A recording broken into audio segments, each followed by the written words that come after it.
नमस्कार बंधुरा माई अडियो जंक्शने आपनादेर स्वागत। आमी किछुक्षण आगे देखिएछि कतगुलो भिडियो जे की नोटिफिकेशन एसेছে অ্যাডমিশনের ব্যাপারে সেই সমস্ত কিছু, কিন্তু কিছু কমন কোশ্চেন সবাই জিজ্ঞাসা করছে। সেই কমন কোশ্চেনের উত্তর আজকে আমি এই ভিডিওটায় দেব। সেটা অনেকে কনফিউজ রয়েছে, তাই কনফিউশনটা দূর করছি আমি এই ভিডিওর মাধ্যমে। আপনারা পুরো ভিডিওটা দেখুন, তারপরে আমাকে কমেন্ট করুন। যদি না বুঝতে পারেন তখন আমি কিছু এক্সপ্লেন করব।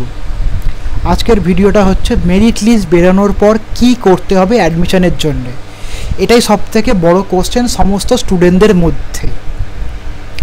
যেটা হচ্ছে কি ধরুন মেরিট লিস্ট বেরিয়েছে, অনেকে বলতে প্রভিশনাল হোক ফাইনাল হোক, একটা মেরিট লিস্ট বেরিয়েছে। এই মেরিট লিস্টটা নিয়ে অনেকে কনফিউজ। দেখা যাচ্ছে মেরিট লিস্টে ধরুন বাংলা অনার্সের নাম রয়েছে 116 জন নেওয়া যাবে। SC, ST, PWD, PH, OBC A, OBC B এবং জেনারেল নিয়ে সব মিলিয়ে 116খানা সিট, কিন্তু নাম উঠেছে 1600, 1700, 300, 400 কি 500। এখানে অনেকেই বলতে দাদা আমার 300তে নাম আছে, আমার কি অ্যাডমিশন হবে বা কি করব, এরপরে কিছু তো আমি বুঝতে পারছি না।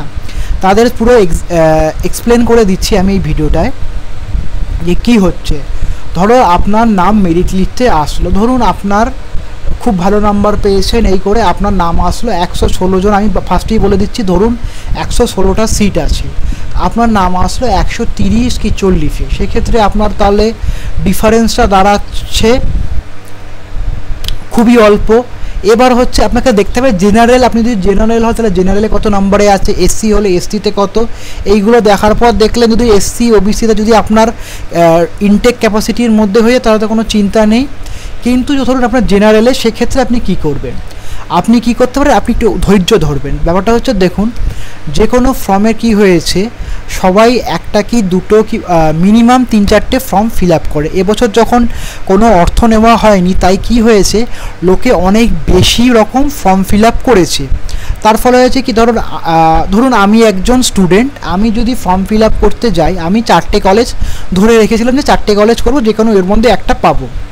এবার হলো কি যখনই আমাকে অ্যাপ্লিকেশন ফিটা মুকুব করা হয়ে গেল, সেখানে আমি কি করলাম, আমার বড় যে সাইবার ক্যাফের খরচ হচ্ছে, সেক্ষেত্রে আমি কি করলাম, আমি অনেক বেশি ফর্ম ফিল আপ করে দিলাম।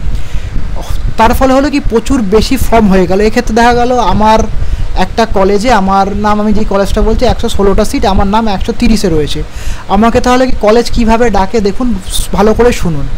কলেজে যে মেরিট লিস্টে নাম আসলে যে আপনার অ্যাডমিশন, তার কোনো কথা নেই। মেরিট লিস্টটা হচ্ছে কারা কারা অ্যাপ্লাই করেছে তারা মেরিটে অনুযায়ী আপনার কততে নাম আছে সেটা বোঝানোর জন্য মেরিট লিস্ট, তাই জন্য একটা নাম দিয়েছে মেরিট লিস্ট। আর এরপরে কলেজ 1 তারিখ নাগাদ বা 31 তারিখ নাগাদ বার করবে। 1 তারিখে সমস্ত কলেজ বেরিয়ে যাবে, 31 তারিখেও কিছু কলেজ বার করবে, একটা বার করবে অ্যাডমিশন লিস্ট। অ্যাডমিশন লিস্টটা কি, মানে কাদের অ্যাডমিশনের জন্য ডাকা হবে মেরিট লিস্ট অনুযায়ী। ধরুন আমার নাম রয়েছে টোটাল 116টা সিটে, 116 জনকে ডাকা হলো, তার মানে আমি প্রথম অ্যাডমিশন লিস্টে আমার নাম থাকলো না। এবার কি হলো, 116 জনের মধ্যে কিছু ব্যক্তি বা কিছু স্টুডেন্ট তারা অ্যাডমিশন নিল না, বা কোনো কারণে তারা অ্যাডমিশনে ওই প্রসেসটায় যায়নি। সেক্ষেত্রে তার নামটা বাদ হল, তার এবং তার সিটটা খালি হয়ে গেল। মানে গেল 116 জনের মধ্যে আমি ধরলাম 20 জন আসেনি, তার মানে 20টা ফাঁকা সিটের জন্য ওরা আবার 20 জন তো ডাকবে, ওরা মিনিমাম 50 থেকে 60 জন ডেকে নেয়। এই হয় সাধারণত রেশিওতেই ডাকে, অল্প জন ডাকে না, বেশি জন করেই ডাকে, নইলে ওদের প্রসেসটা অনেক লং হয়ে যায়। তাহলে কি 20 জনকে ডাকা হলো, 20 জনকে ডাকা হলো, মানে 20 জন বাকি সিটের জন্য 50 জনকে ডাকা হলো। তার মধ্যে তাহলে কি আমি এই 50 জনের মধ্যে একজন হয়ে গেলে আমি সঙ্গে সঙ্গে গিয়ে অ্যাপ্লাই করে দিলাম। অ্যাপ্লাই হলে কি হবে, আমার যেহেতু নাম মেরিট লিস্টে উপরে আছে, তাই জন্য আমার অ্যাডমিশনটা চান্স হয়ে গেল। এবার একটা কথা, এটা কিন্তু ফাইনাল অ্যাডমিশন নয়, এটা হচ্ছে প্রভিশনাল অ্যাডমিশন। কারণ যতক্ষণ না ডকুমেন্ট ভ্যারিফিকেশান হবে ততক্ষণ আপনি অ্যাডমিট হবেন না। কারণ আপনারা যদি আমার একটা ভিডিও দেখেন যে আমি বলছিলাম যে